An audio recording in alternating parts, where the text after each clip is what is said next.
Hello and welcome. This is Ancient Wisdom for a Modern World. I am your host, Jim Phillips.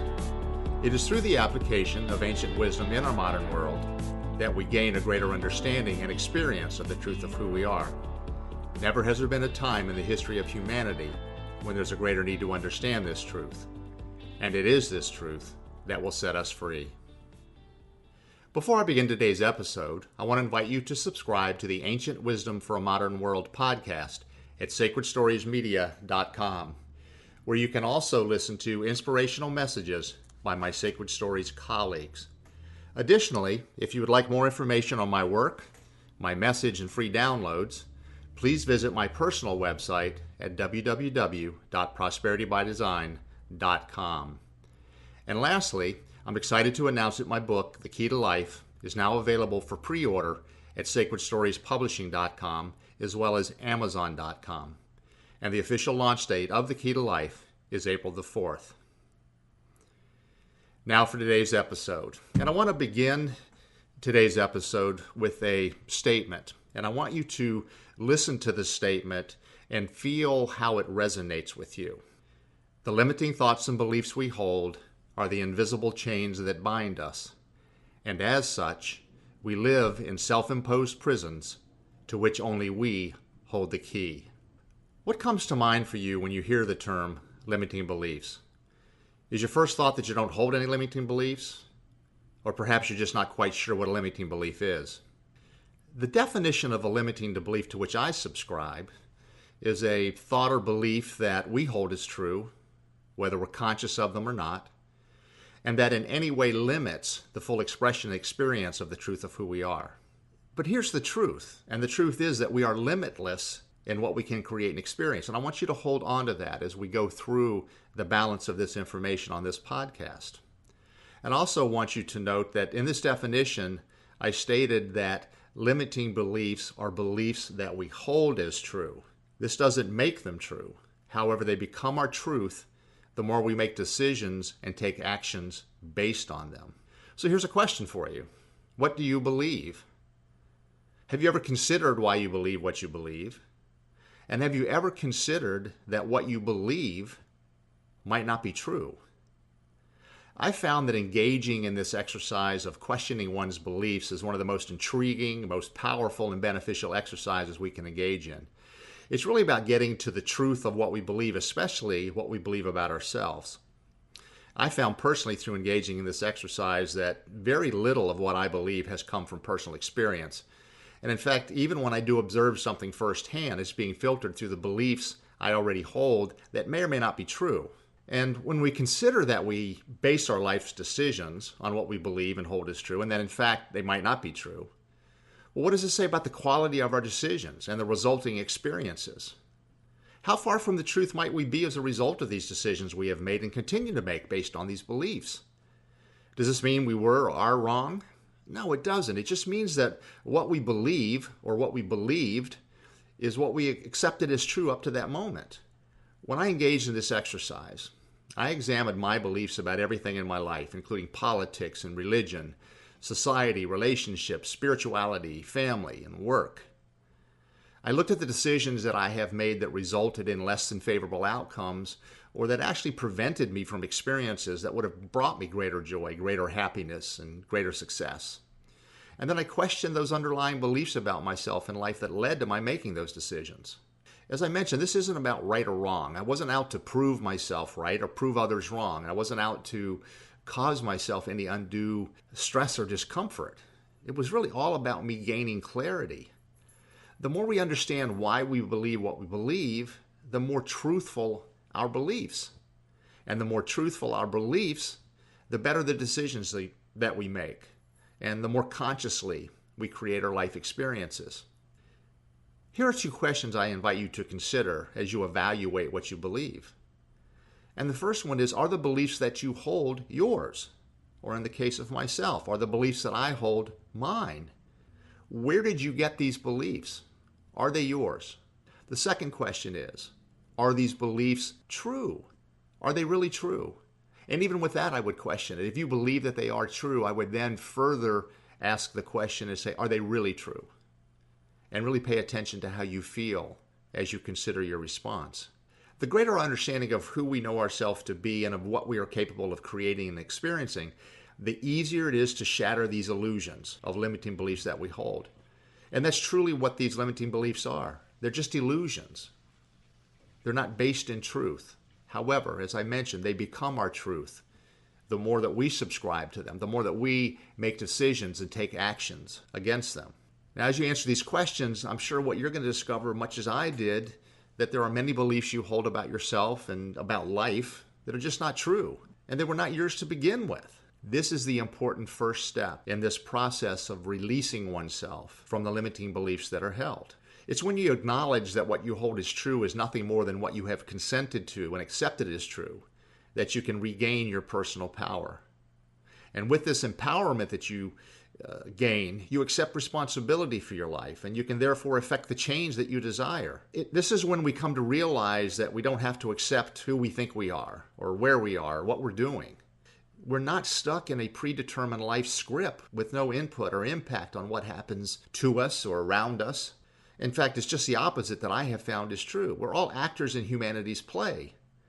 We're simultaneously the writer and the actor and the director. And what this means is that any moment we don't like what is playing out in our life, we can just rewrite it and act out a new script based on our innermost wants, our innermost desires and inspirations. In a way, we're both the creator and the creation. So what does it mean to shatter the illusions of limiting beliefs? How do we shatter and therefore change the thoughts and beliefs that limit our experience and expression, all that we are and can be? How do we move beyond these beliefs that are subconsciously held so that we create and live the life of our desires? How do we recognize and accept that limiting beliefs are nothing more than the illusions we have created? Your first thought might be that you need to understand the origin of these limiting beliefs or thoughts. And while we can invest a lot of time in trying to determine where these thoughts and beliefs originated, I have to question, does it really matter? Knowing a belief might have come from the way we were brought up doesn't change the fact that we are now holding the belief. And because we're holding it, we allow it to limit the way we experience and express ourselves now. However, knowing that we hold a particular belief does present the opportunity to be released from it. We can release ourselves from the invisible chains that bind us by first and foremost acknowledging they exist and then take responsibility for them. And in assuming this responsibility, we consciously take steps to move beyond the beliefs, thereby breaking down the walls of this so-called self-imposed prison.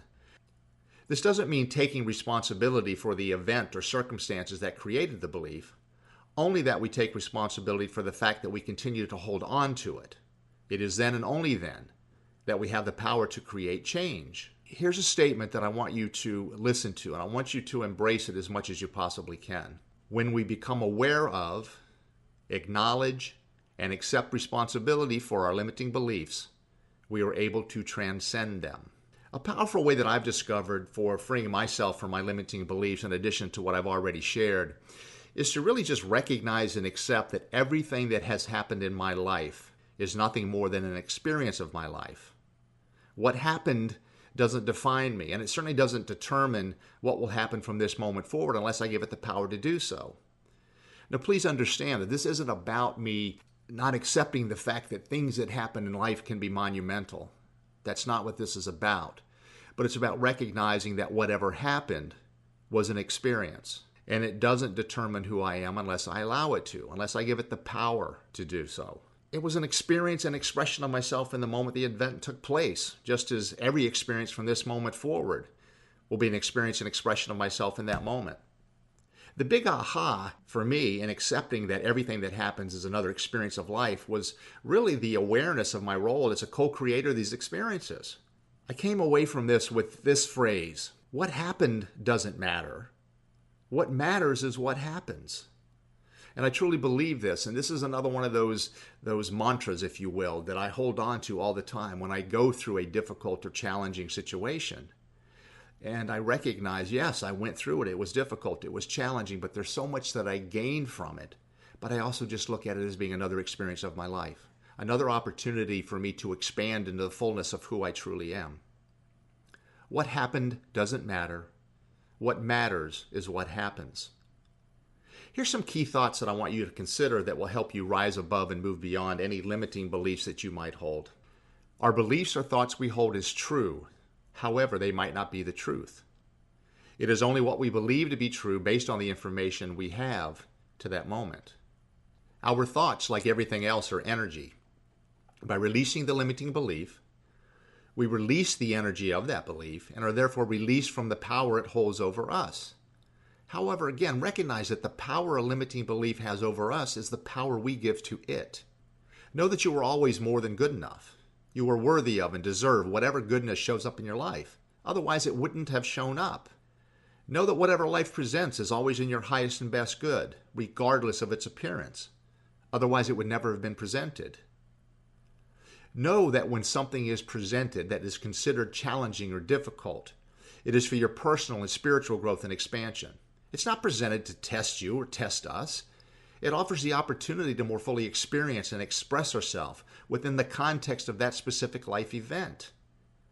All that is necessary for our expansion, our expression, our experience of ourselves is always presented. When we rise above our core limiting beliefs, the miraculous and its potential lie before us.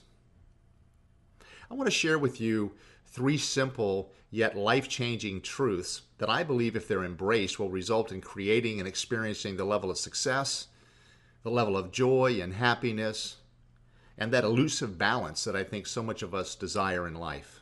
The first truth is you can have and experience everything you want in and from life.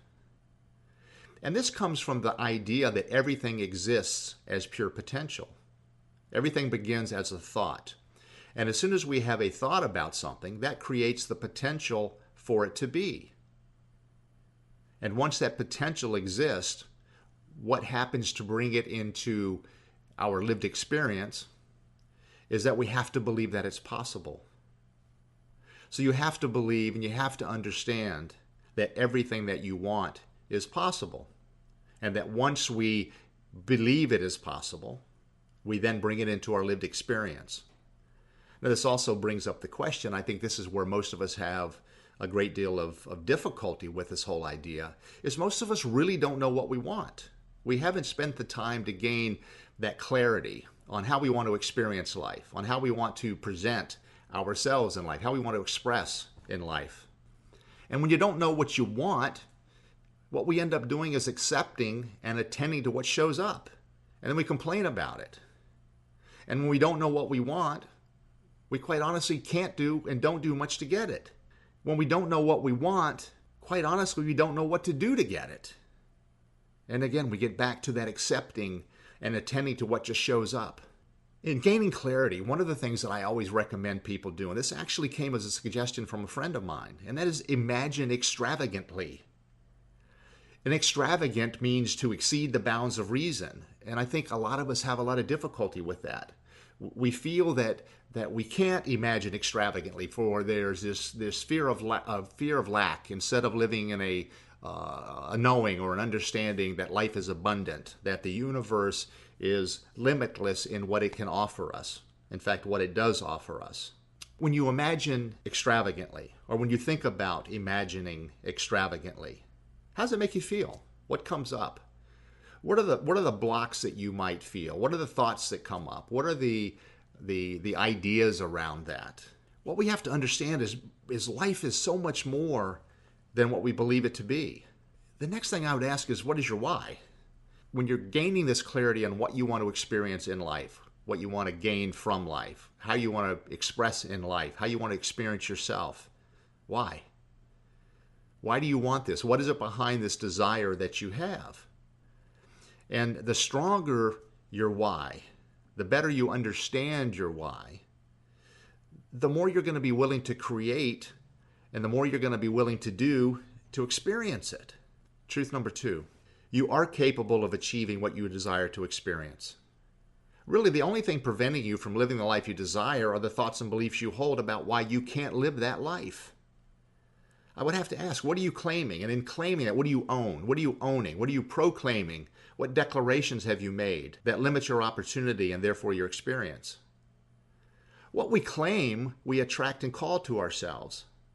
If we are claiming that we are incapable of something, if we claim that we're not worthy of something, if we claim that we don't have the necessary skills, then we're going to be calling to ourselves, attracting to ourselves those things that would support that belief. Another question is, why do we so passionately defend our misery while denying our happiness? And what does this mean, defend our misery? See, I believe that we're all living these lives of quiet discontent.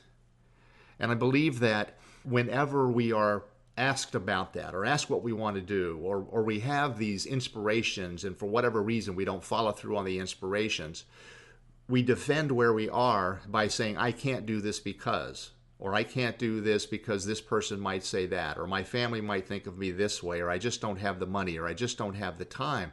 And in doing that, we're defending our misery. We're defending the place we are. We're defending our position in life, where we exist right now. And yet on the other side of that is our happiness. We wouldn't be inspired to do these different things if it wasn't intended for us. And it is intended for us so that we can experience and express ourselves more fully, more completely, more wholly in this world. And in so doing, enjoy the greatest amount of happiness that we can possibly enjoy. A question I have to ask is, how badly do you want it? Because this has a lot to do with whether or not we are, not if we're capable of achieving, because we're already capable of achieving what we desire to experience. Because if we were not capable, we wouldn't have had the desire in the first place. But the desire is certainly the fuel behind our willingness, and that's the next step in this. But our desire is the fuel behind that willingness to do what's necessary to bring about the experiences that we want. So how badly do you want it? And if your desire is not strong enough, you won't do what's required to create the experiences you want. And the willingness, which I've already mentioned, is the willingness to do what's necessary. How willing are you to do what is required to create the life experiences you desire? And since we're talking about limiting beliefs, how badly do you want to move beyond your limiting beliefs? Are you willing to do what is necessary to be released from these invisible chains that bind you? Do you trust in yourself? We have to trust that whatever we are given to do is an inspiration. That inspiration is our soul communicating to us, communicating to you who you are and what you're here to do. Honor those inspirations. Trust in yourself. Recognize that you are the authority in your life. Every decision ultimately comes back to you. There's no one else in your life that's the authority. You may have people that tell you what to do, but it's still your decision as to whether or not you do what they tell you what to do. You will always choose how you will experience each event of life. Truth number 3, you are worthy of what you desire to experience. There is nothing that life would offer that you're not worthy of.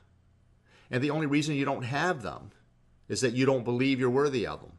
You believe that other people, for whatever reason, are receiving them because they're better than you, because they have greater opportunities than you, because they were born into a different family. Whatever your reasons might be for why you believe they're worthy, and whatever reasons you hold for why you believe you're not worthy, are the illusions that we need to let go of, because you are worthy of everything life has to offer. Otherwise, you wouldn't be here. Allow success to happen. Allow joy to happen. Allow happiness to happen. Allow your life to unfold in the way that you truly desire it to unfold. What do you say to yourself or others that really precludes these experiences you desire? I mean, quite frankly, just get out of your own way and get out of the way of the universe doing what is compelled to do, which is support you in your full experience and expression of your truth. Here's what I know. Life withholds nothing from anyone. Nothing. Every one of us has the same opportunity to create the life experiences that we truly desire. Also, life provides opportunities within which are contained all that is needed to shatter these illusions of limiting beliefs and to live our lives to their fullest potential. But we resist these opportunities because they do not conform to our image of ourself. And this brings us back to one of the primary questions we're here to answer while we're here on earth. And that is, who am I? Each of us has to answer the who am I question for ourselves. However, what I can tell you is what you are. You are far more powerful than you believe yourself to be. You are far more powerful than you give yourself permission to be. I invite you to give yourself permission to unlock the invisible chains that bind you and be released from your self-imposed prison so that you can step fully into the magnificence of all that you are. I want to thank you for your time today. You have many opportunities towards which you can invest this precious time, and yet you've chosen to spend this time with me. I want you to know how greatly it is appreciated. If you have questions or comments on today's podcast, or you have a suggestion for a future podcast, please email me at jim@prosperitybydesign.com. I look forward to continuing our conversation as we bring more ancient wisdom into our modern world that will change not only our personal lives, but the world as we know it, into a more peaceful, more loving, more kind, and joy-filled experience for all. Until next time, I'm Jim Phillips, and you've been listening to Ancient Wisdom for a Modern World.